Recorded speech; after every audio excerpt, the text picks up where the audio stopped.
Hello दोस्तों, मैं advocate Raman Shukla.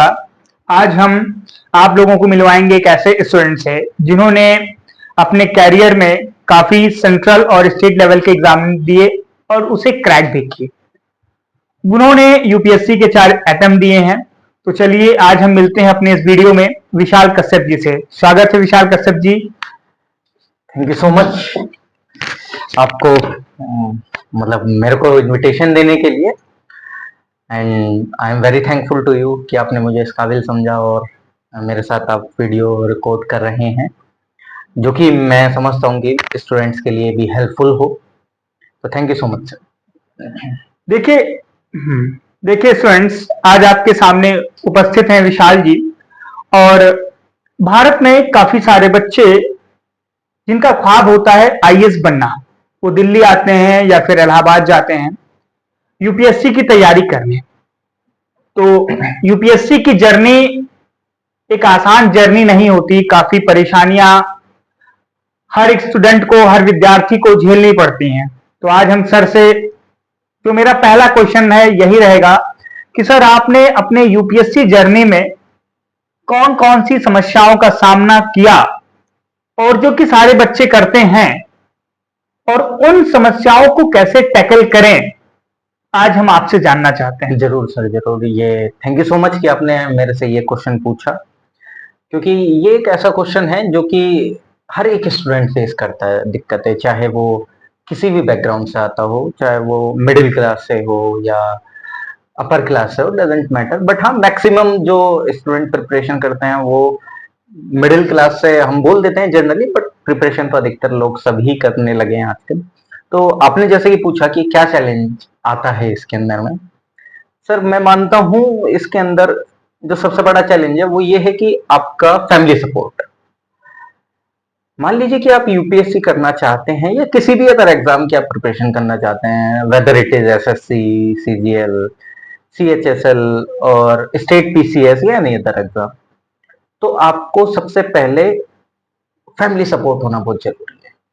अगर आपने मन बनाया है और आपके फैमिली आपको सपोर्ट नहीं कर रही है, सच की नहीं आप ये मत करिए, ये इस तरीके से, तो कहीं ना कहीं आपका एक बैक ऑफ द माइंड वो प्रेशर बना रहता है कि अरे मेरी फैमिली इस तरीके से सपोर्ट नहीं कर रही, तो वो कई बार आपको इम्पैक्ट कर जाता है। तो सबसे फर्स्ट कि आपका फैमिली सपोर्ट। अच्छा सर, आगे बढ़ने से पहले मैं एक क्वेश्चन और पूछना चाहता हूं आपसे।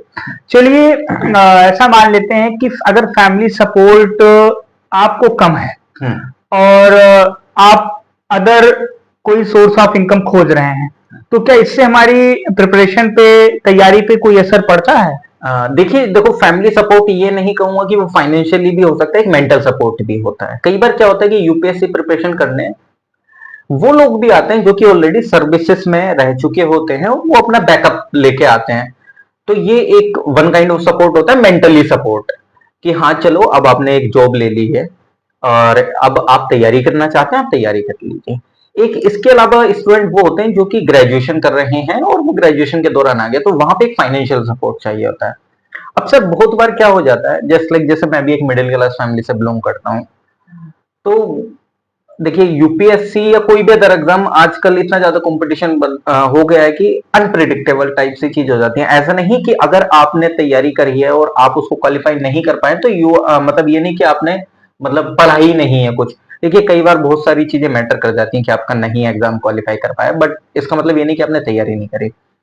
तो उस टाइम पे क्या हो जाता है कि हमारे ऊपर फाइनेंशियली मतलब बर्डन ना थोड़ा सा हमको इम्पैक्ट करने लगता है। मान लीजिए कि एक पर्सन वो है जो कि एकदम काफी अच्छे तरीके से फाइनेंशियली वो सपोर्टेड है फैमिली के द्वारा, या उसके पास कुछ ऐसा बैकअप है, तो वो पढ़ाई को इजीली कर पाता है। लेकिन अगर वहीं पे स्टूडेंट कोई कहीं एक मिडिल क्लास फैमिली से आया और वो 1 साल तक उसकी फैमिली ने सपोर्ट करा, बट उसके बाद दिक्कतें आने लग जाती हैं जो भी ऐसे, तो फिर उसको एक मेंटल मतलब बैक ऑफ द माइंड चलती रहती है चीजें कि यार मैं इस महीने का रेंट कैसे दूंगा या मैं खाने के लिए कैसे ये सारी चीजें करूंगा। तो मैं उस चीज में एक चीज सजेस्ट करना चाहूंगा जितने भी एस्पिरेंट्स हैं। देखिए आजकल हर एक चीज ऑनलाइन अवेलेबल है, आप भी जानते हैं, और आप भी लो पढ़ाते हैं तो आपको पता है, आप भी ऑनलाइन ही पढ़ा रहे हैं ऐसे, ठीक। तो ऑनलाइन आप अपने घर से बैठ के तैयारी कर सकते हो और बेस्ट तैयारी हो सकती है। लेकिन मैं वो चीज भी मानता हूँ कि कई बार घर पे वो एनवायरमेंट नहीं मिल पाता, मतलब एनवायरमेंट इन द सेंस कि कई बार बहुत सारी चीजें काम आ जाती हैं। लेकिन मैं आपको एक चीज बोलना चाहूंगा कि घर पे आप तब भी थोड़ा टाइम निकाल पाएंगे, लेकिन अगर आप कहीं अदर सिटी में जाके सेटल हो पाते हैं और जो वो फाइनेंशियली बर्डन आपको प्रेशर करता है वो बहुत ज्यादा हो जाता है, उस बीच में आपकी पढ़ाई भी बहुत डिस्टर्ब हो जाती है। तो आप घर पे रह के अच्छे से किसी भी एकेडमी का कोर्स लेके या यूट्यूब पे कहीं से भी आप घर पे प्रिपरेशन करना चाहें कर सकते हैं, क्योंकि आजकल हर एक छोटे मोटे शहर में लाइब्रेरीज भी ओपन होने लगी हैं। तो मेरा सजेशन अभी फिलहाल यही रहेगा इस चीज को लेके। तो ये दो चीज सर, एक फाइनेंशियल सपोर्ट और एक फैमिली सपोर्ट होना बहुत जरूरी। सर मेरा दूसरा क्वेश्चन आपसे ये है कि बहुत सारे बच्चे यूपीएससी के साथ साथ अदर बैकअप लेकर चलते हैं और अदर स्टेट या एसएससी या वनडे एग्जामिनेशन की तैयारी करते हैं। उन्हें यूपीएससी के साथ ये वनडे एग्जाम या फिर स्टेट लेवल के एग्जाम्स की तैयारी करनी चाहिए, या फिर जो ये तैयारी होती है कहीं ना कहीं असर डालती है हमारे यूपीएससी के एग्जाम पर? आप जरा मुझे इसे क्लियर करिए। हाँ, जरूर सर, जरूर। देखिए सर, आपने क्वेश्चन बहुत अच्छा पूछा है और आजकल ये जरूरी भी है। देखिए सर, मैं चाहूंगा कि यूपीएससी, जैसे कि आप भी जानते हैं, सक्सेस रेशियो बहुत ज्यादा टफ है। मैं बोल रहा हूँ कि आप एसएससी भी ले लीजिए या कोई स्टेट पीसीएस भी ले लीजिए, सब में जो सक्सेस रेशियो है वो बहुत अब कम आ चुका है, क्योंकि कंपटीशन बढ़ चुका है। मैं चाहता हूं कि जितने भी स्टूडेंट आ रहे हैं या जो भी यूपीएससी प्रिपरेशन कर रहे हैं वो एक अच्छे मुकाम तक पहुंचे और मे बी उनका सिलेक्शन भी हुआ आईएएस आईपीएस, ऐसा जो भी उनका ड्रीम है। लेकिन सर, हमें रियलिटी से भी रूबरू होकर रहने की जरूरत है। रियलिटी से रूबरू होने की क्या जरूरत है? देखिए, इफ अगर आप प्रिपरेशन करने आ रहे हैं तो मैं चाहूंगा कि आप एटलीस्ट एक बार यूपीएससी का सिलेबस पूरे अच्छी तरीके से कंप्लीट करके मिनिमम 2 अटेम्प्ट दीजिए।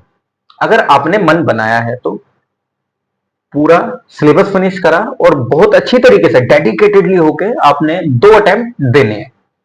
क्योंकि सर, अगर आपने अच्छे तरीके से प्रिपरेशन करी है तो ऐसा भी नहीं है कि आपको पहली बार में निकल ही जाएगा। देखिए सर, उसमें भी बहुत सारे रोल प्ले करते हैं, और अगर आपका प्रीलिम्स क्वालिफाइड नहीं हो रहा तो इसका मतलब ये भी नहीं है कि आपने प्रिपरेशन नहीं करी।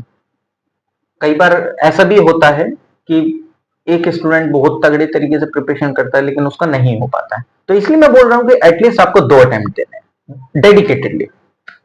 उसके बाद आपको अदर एग्जाम, मतलब जिसको आप प्लान बी कह सकते हैं, कुछ भी कह सकते हैं, आपको फोकस करना चाहिए। उसके बाद क्या होगा? अगर आप करना चाहें एसएससी, स्टेट पीसीएस या अदर किसी एग्जाम पे, तो आप उसकी तैयारी स्टार्ट कर दीजिए, क्योंकि जीएस का पोर्शन तो आप यूपीएससी में कर चुके हैं फिनिश। अगर आप स्टेट पीसीएस भी देना चाह रहे हैं तो वो कहीं ना कहीं आपको हेल्पफुल ही होगा। आपको क्या पढ़ना है? स्टेट स्पेसिफिक पढ़ना है। सर, ये क्यों जरूरी है?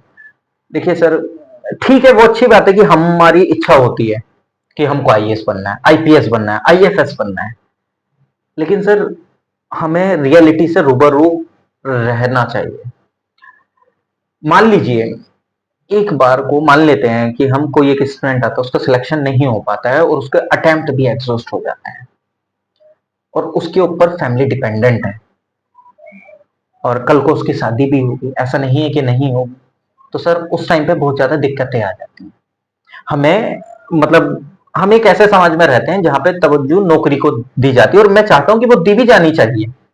क्यों? क्योंकि सर, ब्रेड एंड बटर के लिए एक जॉब का होना बहुत जरूरी है किसी इंसान के लिए। और अगर आपके पास कोई फाइनेंशियली बैकअप नहीं है और आप फुल्ली तरीके से यूपीएससी के सारे अटेम्प्ट दिए जा रहे हैं और आपके अटेम्प्ट एग्जॉस्ट हो गए हैं, तो वो कहीं ना कहीं आपको इंपैक्ट करेगा, आपके जीवन को भी इंपैक्ट करेगा। आपका सपना है, लेकिन उसके लिए आप एक ऐसा कोई एक जॉब ले लीजिए जो कि आपको फाइनेंशियली हेल्प करे, क्योंकि सर फाइनेंशियली हेल्प होना इंसान की मानसिक स्थिति को बहुत स्टेबल कर देती है। अगर वही स्टेबल नहीं है तो आप चीजों को नॉर्मली वे में नहीं कर सकते हैं।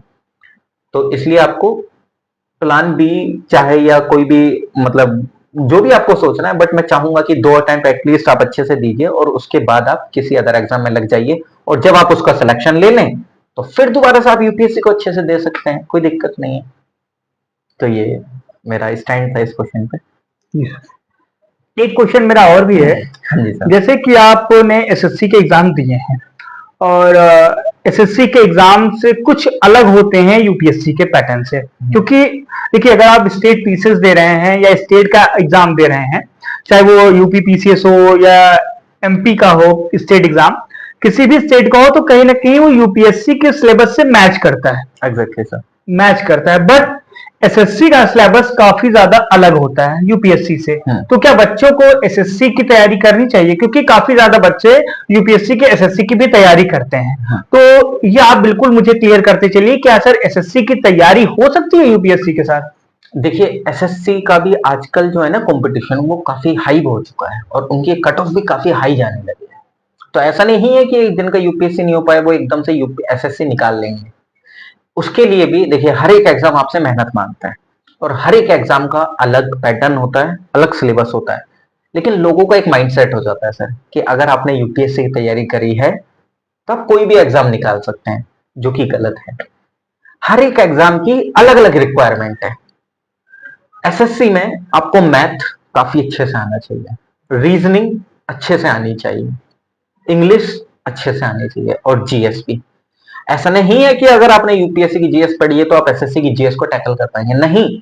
उसमें जो जीएस पूछ रहा है वो स्टैटिक पूछ रहा है, आपको नहीं पता। वो जो उसमें करंट अफेयर पूछ रहा है वो यूपीएससी से डिफरेंट पूछ रहा है।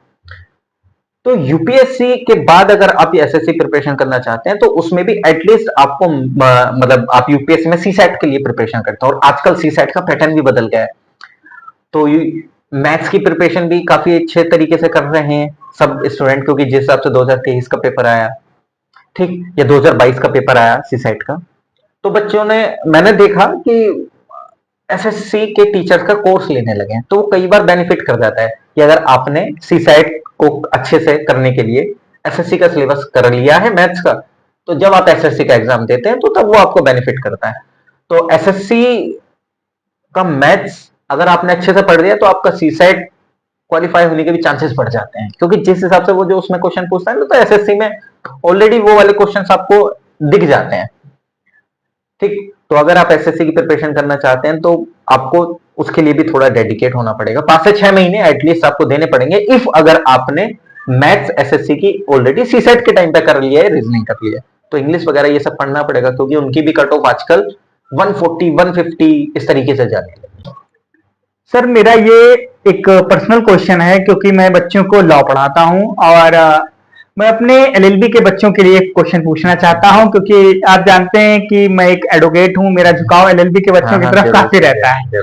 और ये बच्चे मुझसे पूछा भी करते हैं एलएलबी के कि सर एलएलबी के साथ क्या यूपीएससी की तैयारी हो सकती है? जैसे मेरे कई सारे स्टूडेंट्स आज university of Allahabad, university of Punjab, university of Delhi या जेएनयू में पढ़ रहे हैं, वो मुझसे रेगुलर यही क्वेश्चन पूछा करते हैं कि सर आप मुझे बताइए कि क्या मैं एलएलबी के साथ यूपीएससी कर सकता हूं? देखिए मैं उनको समझा देता हूं, बट मैं उतना डिटेल में नहीं बता सकता जितना डिटेल में आप बताएंगे और उनका डाउट क्लियर करेंगे। सर काफी अच्छा आपने क्वेश्चन पूछा अपने स्टूडेंट्स के लिए। तो देखिए लो, जैसे आपका वो स्टूडेंट्स पढ़ रहे हैं, ये जो कोई भी स्टूडेंट लो का है, लो बैकग्राउंड है उसका, तो सर पॉलिटी, कॉन्स्टिट्यूशन वगैरह ये सब पढ़ते ही हैं, तो वो कहीं ना कहीं उनको हेल्प कर जाता है। क्योंकि जिस टाइम पे आप यूपीएससी में आते हैं तो हमारा एक अलग सब्जेक्ट पॉलिटी पूरा, उसके लिए आपको सब अलग अलग बुक पढ़ते हैं, जैसे लक्ष्मीकांत फेमस है या डीडी बासु फेमस है, सबकी अलग अलग। तो जो लो स्टूडेंट हैं उनको पॉलिटी का थोड़ा बहुत बेनिफिट वहां जरूर मिलेगा, और इफ अगर वो एज अ ऑप्शनल लो ऑप्शनल चूज करते हैं तो उनको वहां भी बेनिफिट मिल सकता है। तो ऐसा नहीं है कि लो स्टूडेंट नहीं कर सकते हैं प्रिपरेशन। इफ अगर आप एज अ लो ऑप्शनल लो को चूज कर रहे हैं स्टूडेंट होते हुए, तो वो आपको ऑप्शनल में हेल्प करेगा और पॉलिटी में भी वो आपको हेल्प करेगा। तो चाहे आप कुछ भी ग्रेजुएशन कर रहे हैं एज सच, देखिए आप अगर देखेंगे तो यूपीएससी की रिक्वायरमेंट ही क्या है, बैचलर डिग्री होनी चाहिए, उसने कोई स्पेसिफिकेशन मांगी ही नहीं है। तो आप किसी भी बैकग्राउंड से हैं, आपका कोई भी एक ग्रेजुएशन स्ट्रीम रहा है, डजंट मैटर, आप यूपीएससी की प्रिपरेशन किसी भी फील्ड में रहते हुए कर सकते हैं आसानी से, इफ अगर आपका सपना है। और लो वाले के लिए तो अलग भी चीज है, जुडिशरी में भी काफी अच्छे से जज वगैरह की प्रिपरेशन कर सकते हैं। हाँ। तो उनके लिए तो अदर ऑप्शन भी काफी अच्छे से खुले हुए हैं। वो तो मैं गाइड बच्चों को बताता रहता हूँ कैसे तैयारी करनी, क्या करनी है। हाँ, अब मेरा आखिरी क्वेश्चन आपसे है, और ये मैंने जो गाइड को लेकर कहा कि मैं बच्चों को गाइड क्या करता हूँ, ये आखिरी क्वेश्चन मेरा पर्सनल क्वेश्चन है, क्योंकि मैं एक क्लिप देख रहा था जिसमें दिव्य कीर्ति सर ने बोला था, और ये मैंने देखा भी है। मैं मुखर्जी नगर भी विजिट किया हूँ, मैं एक दो इंस्टीट्यूट में पढ़ाता भी हूँ सर। और जैसा कि आप लोग जानते हैं कि आप ओआरएन में रहते हैं, मैं ओआरएन की गलियों में भी घुमा हूँ। यहाँ पर मैंने देखा है कि जिस उम्र में बच्चे यूपीएससी की तैयारी करते हैं, उस उम्र में वो प्यार से भी गुजरते हैं, उस उम्र में उन्हें प्यार भी होता है, क्योंकि वो गांव घर से उठ के आते हैं, वो दिल्ली आते हैं, दिल्ली में वो जीवन अलग देखते हैं, और उसमें वो किसी को अपना दिल दे बैठते हैं, प्यार करते हैं, एक तरीके से कह सकते हैं।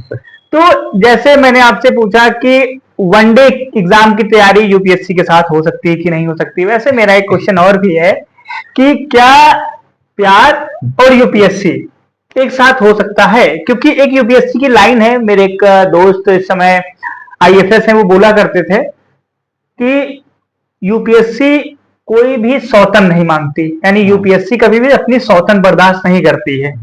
तो क्या मैं आपसे पूछ सकता हूं कि बच्चा अपने रिलेशनशिप को, और क्योंकि ये क्वेश्चन काफी ज्यादा इंपॉर्टेंट है आज के टाइम पे, जरूर सर, मैं मानता हूँ। तो क्या बच्चा अपने रिलेशनशिप को और यूपीएससी को साथ में टैकल कर सकता है? सर मैं इस क्वेश्चन को स्टार्ट करने से पहले एक लाइन बोलना चाहूंगा जो कि काफी प्रख्यात भी है, कि हर एक कामयाब मर्द के पीछे एक औरत का हाथ होता है। जी जी, बिल्कुल बिल्कुल। तो सर ऐसा नहीं है कि कोई भी लड़की या कोई भी लड़का आके आपके जीवन को पूरी तरीके से चेंज कर देता है। जीवन की डोर आपके हाथ में है, आपको आना चाहिए कि आप उस डोर को पकड़ के अपना जीवन किस तरफ लेके जा रहे हैं। रिलेशनशिप गलत नहीं है, मैं भी उसको गलत नहीं बोलूंगा, रिलेशनशिप गलत नहीं है। You have to manage, management जिसके पास है उसका हर एक चीज सक्सेस होगा। Just like sir Manoj sir अभी फिलहाल में डीआईजी हैं, सर को भी प्यार होता है, लेकिन उन्होंने मैनेज करा चीजों को। ऐसा नहीं कि कोई भी आपकी लाइफ में कोई लड़की आई या कोई लड़का आया और आपको उसने पूरी तरीके से डिस्ट्रैक्ट कर दिया। You have to figure out कि क्या ये लड़का या लड़की सही में, मतलब ऐसा नहीं कि आपने किसी को भी मतलब इस तरीके से आप दिल दे बैठते हैं, नहीं, आप जांचते हैं, परखते हैं, बातचीत होती है, सारी चीजें होती हैं। अंडरस्टैंडिंग अंडरस्टैंडिंग डेवलपमेंट बहुत ज्यादा जरूरी है उस चीज को लेकर। लेकिन अब यहाँ पे सर क्या भी आ जाता है, अगर एक और एग्जांपल भी दूं, कनिष्क कटारिया यूपीएससी टॉपर रहे, उन्होंने अपना क्रेडिट किसको दिया? अपनी गर्लफ्रेंड को दिया था। तो सर गर्लफ्रेंड या बॉयफ्रेंड का आना, मैं सही मतलब ये भी नहीं बोलूंगा कि हाँ आपको गर्लफ्रेंड बॉयफ्रेंड बनानी ही चाहिए, कि हाँ फिर एक गलत नैरेटिव सेट हो जाता है कि अरे हमारी गर्लफ्रेंड या बॉयफ्रेंड नहीं बनेगा तो हम तैयारी नहीं। अगर आप रिलेशनशिप में आ चुके हैं, देखिए सर वो भी एक लाइफ का पार्ट है। आप आईएएस बन जाइए, आईपीएस बन जाइए, आप किसी भी पोस्ट पे हो, उसके बाद आपको जीवन व्यतीत करना ही है, आपकी शादी होनी ही तय है। आप अगर किसी एक अच्छी पोस्ट पर पहुंच गए हैं, उसके बाद मैटर करता है कि आपकी मतलब जो पर्सनल लाइफ है वो कितनी अच्छी चल रही है। तो सबसे बड़ा मुश्किल टास्क ये भी आ जाता है कि लाइफ पार्टनर बेहतर मिलेगा कि नहीं मिलेगा। और इफ यदि आपको वो लाइफ पार्टनर आपकी प्रिपरेशन के दौरान अच्छे से मिल गया है और आप उसके साथ मैनेज कर पा रहे हैं चीजों को, तो बहुत अच्छी बात है। लेकिन आजकल और भी चीज क्या हो गई है, ये ब्रेकअप वाले जो इशू हो गए हैं ना, उसकी वजह से पढ़ाई एम्पर हो हाँ जाती है। सर, ये मैं आपसे क्वेश्चन और जरा इससे ब्रॉडली बढ़ाना चाहता हूँ, क्योंकि मैंने जो सोच के रखा था उससे थोड़ा आपने बड़ा अच्छा आंसर दिया है। जैसे आजकल मैं होता क्या है कि बच्चों से काफी टच में रहता हूँ। बच्चे मुझे डायरेक्टली फोन कर सकते हैं, जानते होंगे, बच्चे मुझे डायरेक्टली मैसेज कर सकते हैं, और ना कि फोन मैसेज करते हैं, एक दोस्त की तरीके से अपनी पर्सनल बातें मुझे बताते भी हैं। तो कम से कम ऐसे मुझे हर महीने में 10 बच्चों का जरूर फोन आ जाता है, जिसमें बोलते हैं कि सर पढ़ाई नहीं हो पा रही है, गर्लफ्रेंड छोड़ के चली गई है, ये दिक्कत आ गई है, वो दिक्कत आ गई है, सर वो डिस्चार्ज कर रही है, सर ये ब्रेकअप हो सकता है। काफी चीजें नेगेटिव मुझे देखने को मिलती हैं। तो सर इस नेगेटिव जो ये थॉट है, नेगेटिव जो एक माइंड सेट हो रहा है, और जिसे आजकल बच्चे, मुझे ये टर्म नहीं यूज करना चाहिए, बट मैं आपसे, आप तैयारी किए हैं, आप रहे हैं, तो मैं आपसे पूछता हूं कि जैसे जो ये गर्लफ्रेंड बॉयफ्रेंड रिलेशनशिप है, अगर मान लीजिए कि कनिष्क कटारिया और मनोज सर की तरीके से है, तब तो आपको काफी ऊंचाइयों तक ले जा सकता है। लेकिन अगर ये डिस्ट्रैक्ट कर रहा है तो फिर बच्चों को क्या कदम लेना चाहिए? सर देखिए, अगर आप प्रिपरेशन कर रहे हैं तो ये नहीं कि आप एक दिन में रिलेशनशिप में आ गए हैं या 2 दिन में। रिलेशनशिप आप तभी आइए रिलेशनशिप में जब आपको लगता है कि हाँ ये कारगर हो सकती है। लेकिन आपने सोचा तो है कि कारगर हो सकती है, आपके सोचने से भी कई बार चीजें नहीं होती हैं। मान लीजिए कि आपका सिलेक्शन भी हो गया या उनका कहीं सिलेक्शन हो गया, आपके पार्टनर का। अब उनके ऊपर आ जाता है सर शादी का प्रेशर काफी ज्यादा, ठीक। अब वहां आपकी हो जाती है breakup type situation. Maximum cases में ये चीजें होती हैं। जो दूसरा पार्टनर रहता है वो मेंटल स्टेट उसकी बहुत खराब हो जाती है उस टाइम पे, और वो पता नहीं काफी सारी चीजें करने लगता है। तो यहाँ पे उन लोगों को मैच्योरिटी से बिहेव करने की जरूरत है। मैच्योरिटी से क्या, कि मैंने कई बार ये देखा है कि वो अपने पार्टनर को ब्लैकमेल करने लगते हैं, लोगों के सामने उल्टी सीधी गालियां देने लगते हैं, अब्यूज करने लगते हैं, उनके बारे में बहुत गलत गलत चीजें सोचने लगते हैं। नहीं करना चाहिए। वो इंसान कभी ना कभी आपके साथ था और आपका एक पार्टनर भी था वो। इफ अगर वो आज प्रेशराइज वाली सिचुएशन में है तो उसको आपको सपोर्ट करना चाहिए, ना कि आप उसको ब्लैकमेल करने की ये सारी चीजें करने की कोशिश करें। ये पॉइंट नोट कर लें सारे स्टूडेंट्स। अक्सर गर्ल्स की ये शिकायत आती है कि बच्चे ब्लैकमेल करते हैं, ये गलत बात है, और इसको जरा जो सर कह रहे हैं बहुत ध्यान से सुनिए आप लोग। तो ये चीजें नहीं करनी चाहिए। इफ अगर आप किसी रिलेशनशिप में आए हैं तो you have to behave like a mature person. अब इसमें क्या होता है कि जो आजकल की आप क्या जनरेशन बोलते हैं, जेनजी टाइप से, तो वो उनमें आजकल पेशेंस लेवल ना बहुत खत्म हो चुका हाँ, खत्म हो चुका है। और वो इन चीजों को अपनी ईगो पे ले लेते हैं, और वो इतनी गलत धारणाएं बनवा लेते हैं अपने दिमाग में इस तरीके से। वो एक तो मैं कहूंगा कि ये सोशल मीडिया ने इस कदर थॉट्स को प्रभावित कर दिया है बच्चों को, ये कि वो पता नहीं क्या क्या सोचते रहते हैं। मतलब कोई भी 18 साल का या कोई भी मतलब उससे कम एज के इस तरीके से चले जाते हैं, और फिर जब उनका कुछ ब्रेकअप काइंड ऑफ सिचुएशन आती है सुसाइड वाली उस पर पहुंच जाते हैं। अरे यू आर एस्पिरेंट, और मैं एस्पिरेंट की भी आप छोड़िए, आप जनरल लाइफ में भी ले लीजिए, क्या वही एक रिलेशनशिप करने के लिए आपका जीवन था क्या? है ना एक दिव्य कीर्ति सर की लाइन कि तू नहीं तो कोई और सही, हाँ। है कि नहीं? ये सिर्फ लड़कियों के लिए, ये सिर्फ लड़कियों के लिए नहीं है, लड़कों के लिए भी है कि अगर किसी लड़की की लाइफ में कोई एक अच्छा लड़का था, वो नहीं हो पाया, डजेंट मैटर, आपने काफी अच्छे से चीजें साथ जी, बट आगे नहीं बढ़ पा रहा है फैमिली प्रेशर की वजह से या कुछ और भी चीजों की वजह से, तो आपको ब्लैकमेलिंग काइंड ऑफ चीज नहीं करनी चाहिए, क्योंकि वो दिमागों में एक अलग नैरेटिव डेवलप कर देता है, और फिर वो कहीं ना कहीं आपके भी करेक्टर को जस्टिफाई करता है कि आप किस लेवल के पर्सन थे या हैं। तो इसलिए आपको मैच्योरली बिहेव करना है, चीजों को अच्छे से टैकल होकर चलना है। आपको माँ बाप की भी सुननी है, आपके पार्टनर की भी सुननी है। चीजें बनती हैं, ठीक है, नहीं हो पाती हैं, बट आपको ट्राई करना चाहिए। ट्राई करने का मतलब ये नहीं कि आप ब्लैकमेलिंग करने लगे, नहीं। ट्राई करने का मतलब ये कि बातचीत से अगर चीजें हो पा रही हैं तो ठीक है, आप समझिए। नहीं हो पा रही हैं तो कोई दिक्कत नहीं है, आप काफी अच्छे से अपनी पढ़ाई में या जो भी आप कर रहे हो उन चीजों में आगे बढ़िए। That's it. ना आप डिप्रेशन में जाएंगे ना सामने वाले डिप्रेशन। बट हाँ ठीक है, फीलिंग्स रहती हैं, इतनी जल्दी से खत्म नहीं होती हैं, but you have to behave like a mature person. चलिए, बहुत बहुत धन्यवाद सर आपका कि आपने बच्चों को गाइड किया, और मेंटली कैसे स्टेबल रहना है, फाइनेंशियली कैसे स्टेबल रहना है, धैर्यपूर्वक तैयारी कैसे करनी है, हर एक बिंदु पे हमने सर से सवाल किया। और ये जो वीडियो था काफी टाइम से बच्चे वेट कर रहे थे इसका कि सर आप लेकर आइए, तो मैं एक तलाश में था कि मुझे एक ऐसा व्यक्ति मिले जो इस वीडियो को अच्छी तरीके से डिफाइन कर सके, और मुझे विशाल सर मिले। मैंने इनसे रिक्वेस्ट की कि सर टाइम निकाल के मुझे बताएं और बच्चों को कुछ सलाह दें। तो अगर आपको ये वीडियो अच्छी लगी हो तो प्लीज इस वीडियो को शेयर करें, चैनल को सब्सक्राइब करें। धन्यवाद। Thank you so much sir. बोला